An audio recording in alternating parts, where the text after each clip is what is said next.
Hi, my name is Gretchen Winter. I'm the Executive Director of the Center for Professional Responsibility in Business and Society. It's part of the Gies College of Business at the Université of Illinois, Urbana-Champaign. I'm also a Clinical Assistant Professor in the Gies College of Business Department of Business Administration, and I also teach classes in the University of Illinois College of Law and the University of Illinois Grainger College of Engineering City Scholars Program. I'm a lawyer by background and training, and before I came to the university, I worked for Baxter International, a global healthcare company. At the time I was there, it was about 40,000 employees and a $9 billion company with global operations in 120 countries. I worked there for 18 years and served in a variety of roles. I spent the last 11 years as the Vice President of Business Practices, which is functionally the Chief Ethics and Compliance Officer for the company. And in that role, which was an international role, I traveled to almost 40 different countries talking about the company's global business practice standards and helping employees address and solve ethical dilemmas that they found in their work. Prior to joining Baxter, I worked for the law firm of Seyfarth Shaw, where I practiced labor and employment law, advising management on the best ways to comply with the relevant laws, rules, and regulations that governed employment matters. And how did you decide to leave Baxter and come to the University of Illinois? Why did you think that was, what were your motives? I retired from Baxter International, and a friend sent me a job description for the brand new Center for Professional Responsibility in Business and Society at the University of Illinois. I read that job description and fell in love immediately. It was a terrific way to bring together the things I had done as a practicing lawyer, as a lawyer, and I filled a variety of roles at Baxter in the human resources arena, training and development, for example, worked in their re-engineering group, did employee relations work for so many of our divisions domestically, and then, of course, the international role with ethics and compliance. So this Center for Professional Responsibility really captured my imagination. It was a new center here at the university. I started here in 2007, nearly 15 years ago. The center was funded in 2005, and so I was the first full-time executive director that was being recruited to build up the center's activities. And the job description really appealed to me, and so I was recommended for the job and interviewed for the job, and they hired me, and I was just thrilled. It was a way to bring together all the things that I had done in my career and ensure that the next generation of students, of employees, of citizens of the world would have a commitment or at least exposure to this notion of professional responsibility and ethical conduct. So it seemed like a perfect fit, and I have been thrilled to be part of the university for the last 15 years. You're one of the few people that's moved from practice to academia, and so you've accomplished a lot in both of those fields. And you know you're very well known in the practice of corporate ethics officers, as well as well known at Illinois for your contributions. And so, looking back, can you think about what you accomplished in both those venues? Thank you for those kind words, Pat. It's very nice to have had the opportunities that I've had to build relationships in the corporate world as well as in the academic world. One of the things that I enjoy doing is building partnerships, and it seems to me that the kinds of partnerships that you can build amongst those who actually research and develop theories about ethical behavior, about business ethics, and the practice of those ideas is beneficial to the world as a whole. So it's been, when I, just cut that part out a little bit. Okay, we'll start over.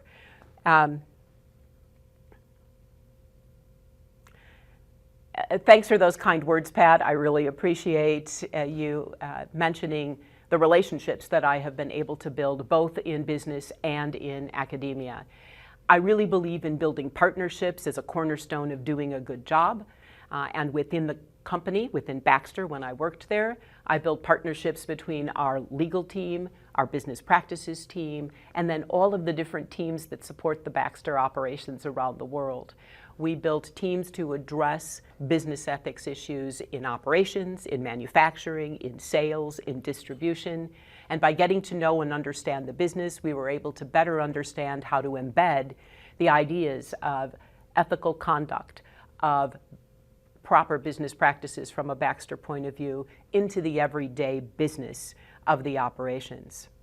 It was also an opportunity to take what we had successfully done at Baxter and share it with others, other ethics officers at other companies. And so getting engaged in organizations like the Conference Board's Global Business Practices Council, like the Ethics and Compliance Officer Association, previously known as the Ethics Officer Association, and now part of the Ethics and Compliance Initiative. Being involved in those kinds of organizations where you can share ideas, build partnerships, talk about what you're doing, and help others grow their own programs was really rewarding to me. When I joined the Center for Professional Responsibility in Business and Society at the University of Illinois, I was fortunate enough to be introduced to the Association for Practical and Professional Ethics, as well as the Society for Business Ethics, and to get a chance to work closely with a variety of academics who cared as passionately about business ethics and professional responsibility as I do. I love this term, professional responsibility, by the way. I think it speaks to the hearts and minds of individuals and to the values of organizations as they express them in their codes of conduct or their core values and in their culture. So, Pat, the partnership notion has driven me for a very long time, and bringing companies into the university to talk about what they do and how they do it, and at the same time to get the benefit of the kinds of ideas that are being developed at the university, marrying those two and creating space for those conversations to occur has been very rewarding to me. And I think has had an impact on the education we're able to provide to our students here at the university. So you would say that those partnerships are one of the things that you've really contributed a great deal to the field. And one other thing you could speak about, you're one of the few people that links business ethics and corporate responsibility. Most of us just do ethics or we do corporate responsibility, but you've tried to push those together, which they should be together. So could you talk a bit about that?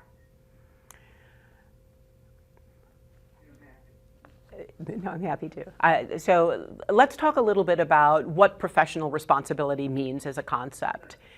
Professional responsibility speaks to individual hearts and minds and organizational behavior. It doesn't, though, exist in a vacuum. It's very difficult for this notion of business ethics to be easily discussed in a corporate setting. In fact, the first time I traveled to a location after I was named the Vice President of Business Practices for Baxter, I had a little slide deck and it had a definition on it, and it said business ethics, and then it described what we thought of as business ethics at Baxter. That was maybe the second slide in the deck, and it brought the conversation with employees to a complete halt. Oh boy. Business ethics, they said, that's an oxymoron. Ethics, they said, I learned from my mom.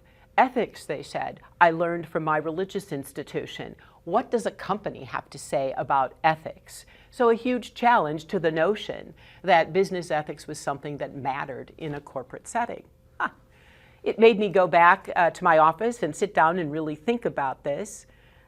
And it didn't take too long to realize that my title was Vice President of Business Practices, which didn't have the word ethics in it. So I simply deleted that slide, business ethics, and I talked about business practices instead. And you know what? It was amazing.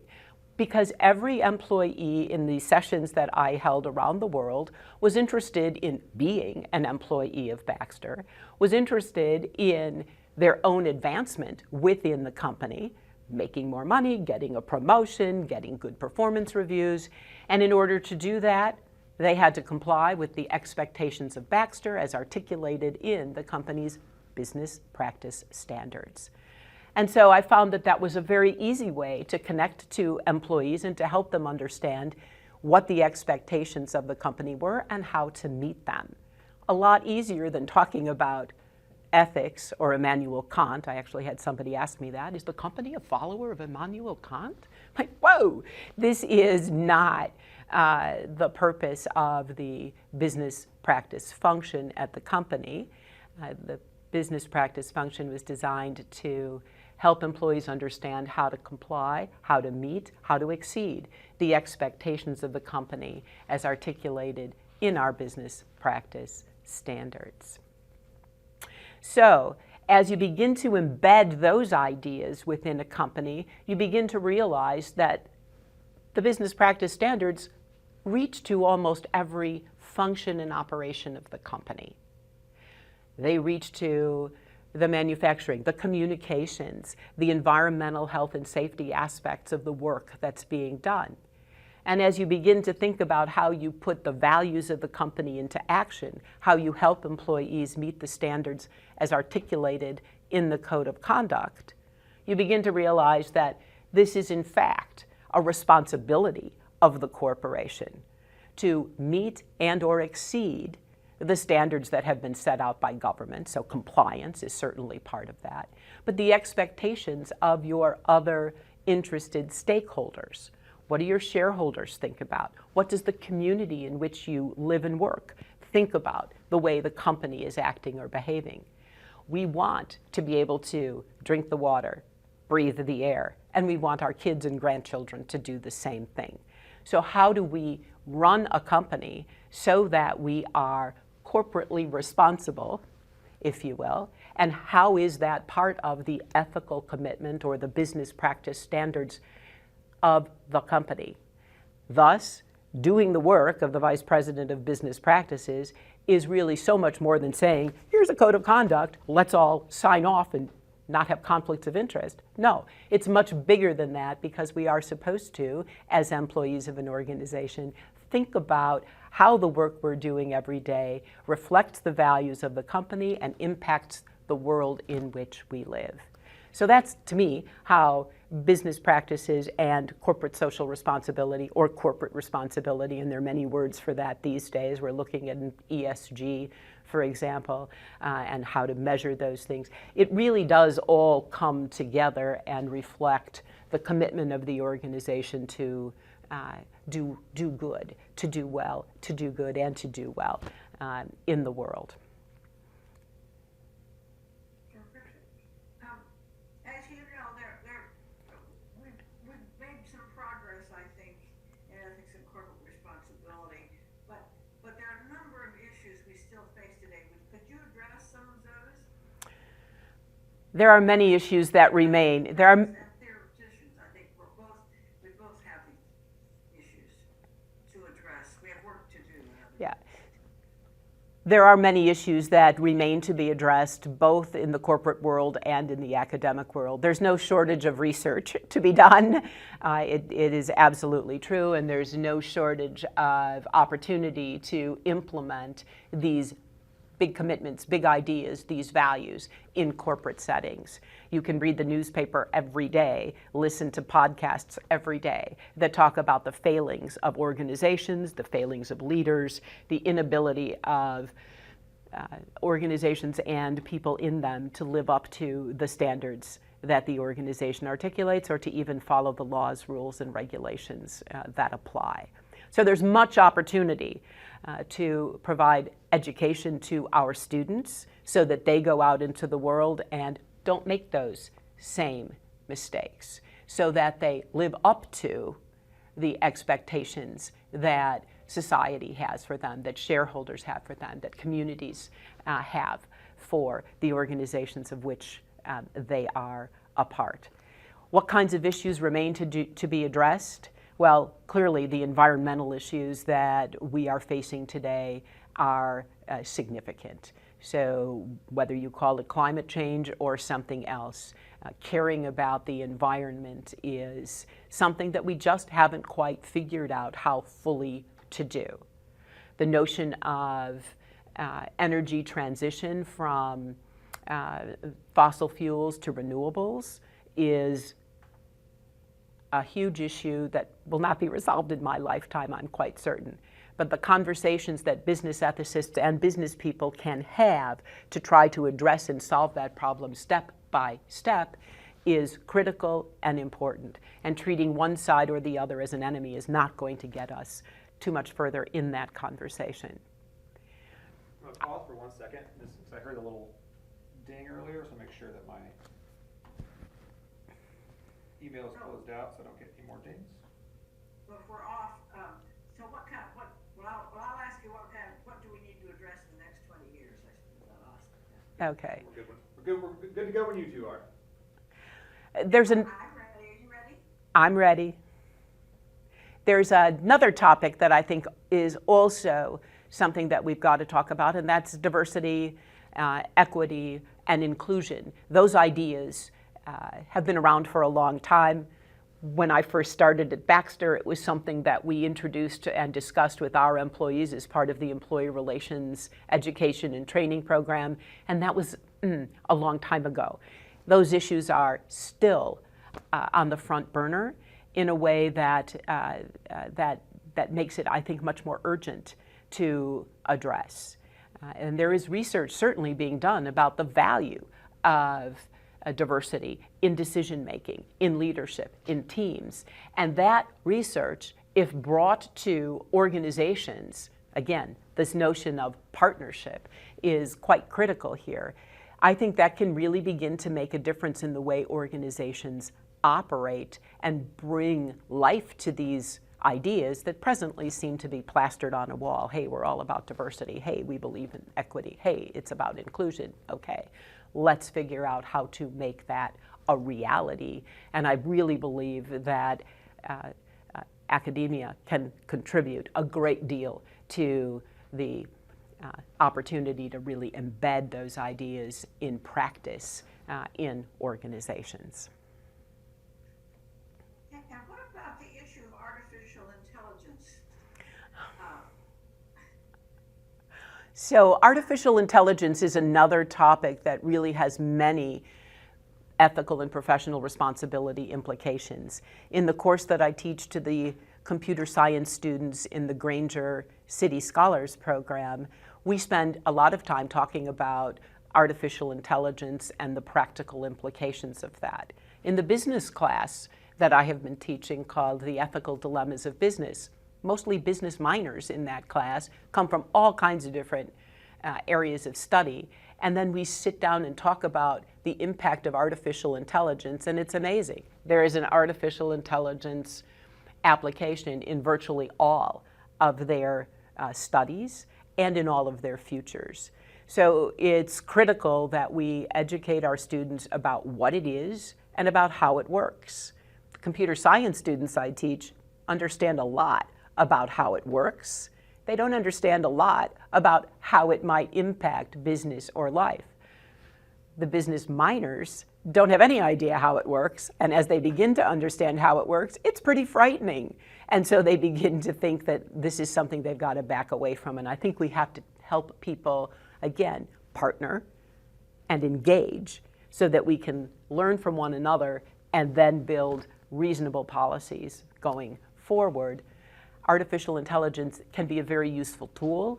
It's not as scary, perhaps, as some people think, but it does have to, the use of artificial intelligence has to be fully thought through and not just put out into the world and say, hey, here's something cool, let's do it.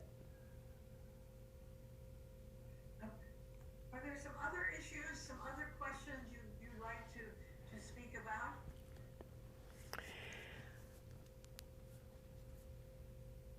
We've talked a little bit about the notion of partnership and how important that has been in my career, both as a lawyer, well, as a lawyer at Baxter and here at the university. I think the notion of mentoring has also been a big part of what I have been doing over the course of my career. It's been important to mentor, sure, the people that you work with, your successors, the next generation of students. It's also important to build partnerships and to mentor those who are coming into the field of ethics and compliance, or the young academics who are graduate students, young faculty, and to help them understand that these notions of professional responsibility, ethical conduct, really underlie everything that they do and the things that they research. And it's been really fun to work with students at all levels and new entrants into the ethics and compliance field to help them see what they can do, what they can be, what they can become. I was very involved with the Ethics and Compliance Officer Association and the Conference Board. I chaired the Ethics and Compliance Officer Association Board, as well as the Conference Board's Global Council. And through that process was able to meet ethics and compliance officers from all over the world. We benchmarked, we learned from one another, we shared ideas, and we would bring new people into the fold, so to speak. It's really been a joy to watch other individuals grow, develop, and impact their organizations in such a positive way. I've had similar experiences in my 15 years here at the University of Illinois, working with students and watching them get excited about living professional responsibility in the early years of their careers has been very rewarding.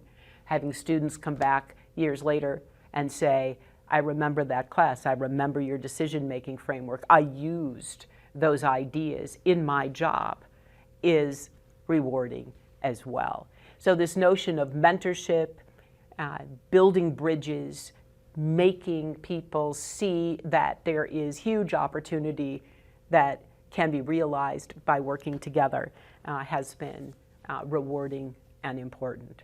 Here at the university, we've also been able, through the work of our center, to develop a series of courses that address the notion of professional responsibility. Business 101 is required for all incoming students in the College of Business.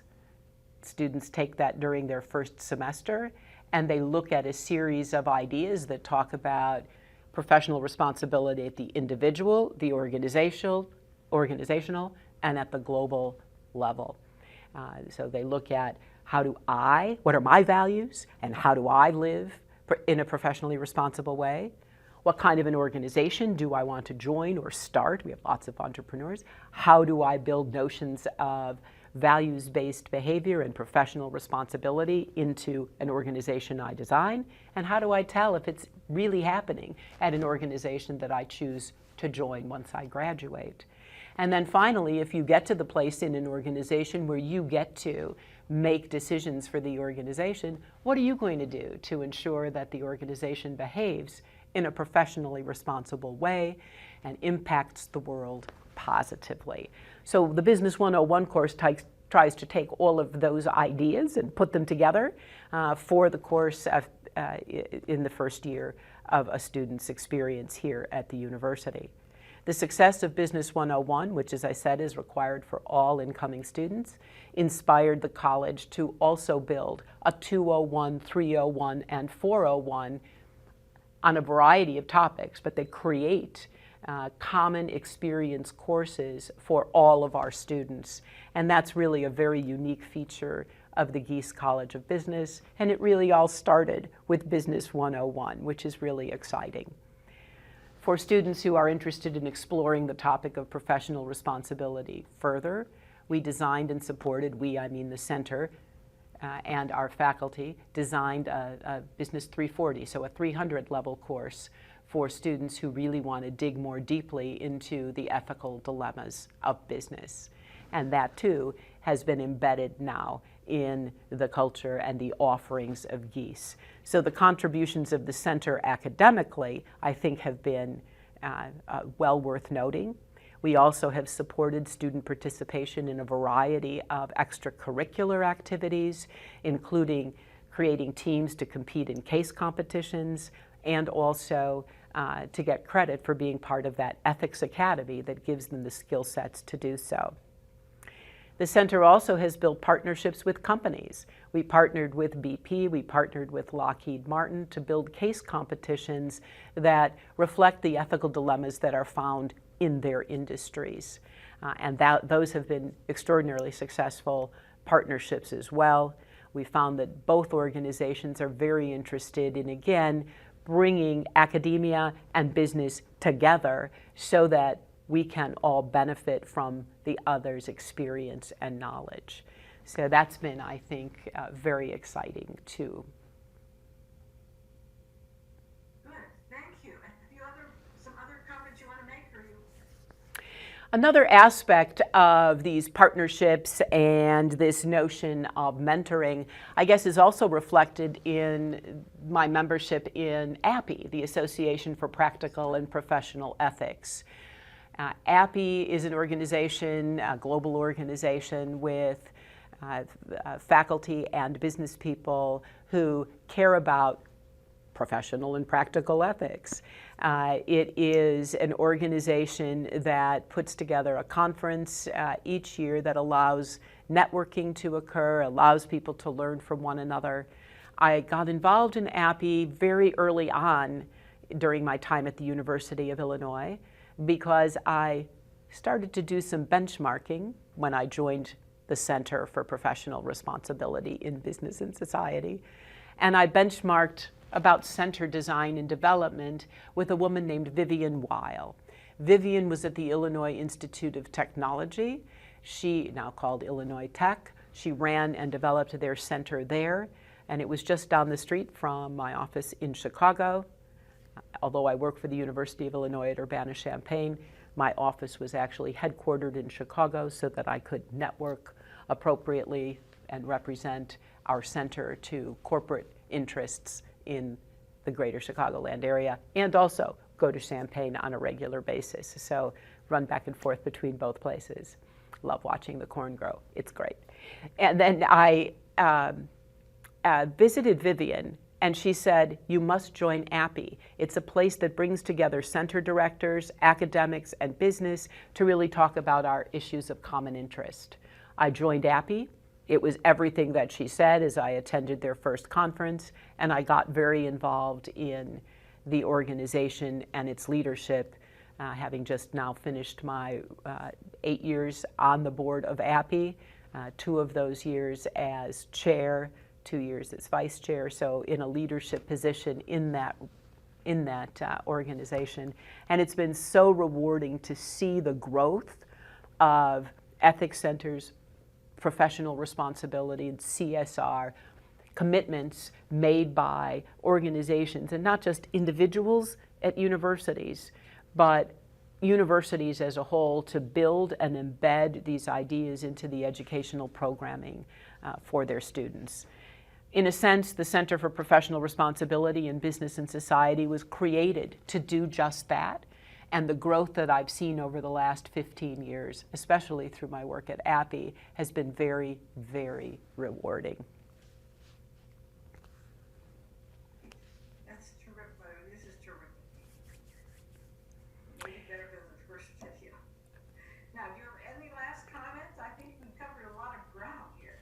We have covered a lot of ground, Pat. I think one of the things that I'd be remiss if I did not mention the many people who influenced me. There are so many people who I have admired and who have given me opportunities. But do you want to mention those? No. Sure. All right. Go ahead. So there are many people who have influenced me and have helped develop my skills over the years. In the ethics and compliance world, I would say Keith Darcy has been a wonderful partner over the years. Pat Nazzo from United Technologies is one, or that's where he was at the time, one of the people that I worked closely with over time. to learn more about the field. Jacqueline Brevard, who was at Merck, Robin Aram from Shell, who really brought the corporate social responsibility notion to bear at Shell. Nancy Higgins, who led ethics efforts at Boeing and at Lockheed and at WorldCom and then later at Bechtel. There are really an awful lot of people to mention. Emmanuel Lulan, who was at L'Oreal and who really worked with the folks at the university, now known, let's see, Université de Cergy-Pontoise, but it is now known as UCP Paris. He worked very closely with that university to start what we have been told is the world's first program for law students to create, to earn a master's degree with a master's degree in law with a concentration in ethics and compliance. So it's been a wonderful journey to partner with business leaders in this space. On the academic side, people like Patricia Werhane, people like Daryl Kane, Laura Pincus-Hartman, who've been doing this work together at DePaul for many years and certainly bringing companies into the fold through the Institute on Business and Professional Ethics there, really have shown what is possible. Vivian Weil, I mentioned from Illinois Tech. And through API, people like Dan Wusty, Kirk Hansen have really made such a difference. There are many, many individuals that I could mention as well. Art Staubitz, who was at one point the general counsel at Baxter, really urged me to think a lot about how we present what we did at Baxter to the outside world. So how do you build those relationships and partnerships? Art was all about that. And it was really an inspiration and really ensured that Baxter, through the work that I did, through the work others did, would actually be able to share what we had accomplished with others and help others build successful programs. So those are some of the folks that come to mind. Joe Murphy and Jeff Kaplan, both lawyers involved in the ethics and compliance organizations very, very early on to articulate the need for ethics and compliance officers, to outline the impact that they could have, and to emphasize the importance of leadership in the ethics and compliance field, and to suggest over and over and over again that boards of directors could definitely benefit from the addition of ethics and compliance officers to their board teams. So there's just a lot that I have learned from so many people over the years, and I'm sure if I think about it more, I could add a few more people to that list. So thanks for asking about that, Pat. Good. That's a great way. Do you want a last parting remark?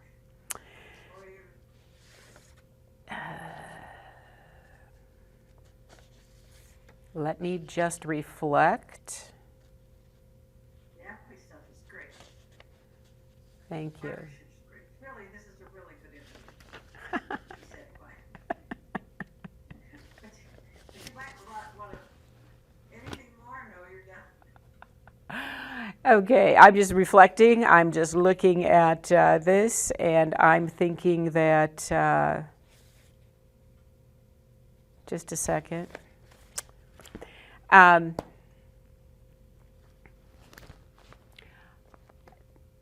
Maybe one last reflective thought. These notions of partnership, embedding what you believe in your work, and mentoring others. These three words, partnership, embedding, and mentoring, all for me reflect what's been fun about my career and the work that I've been able to do. So thanks for the opportunity to talk about it.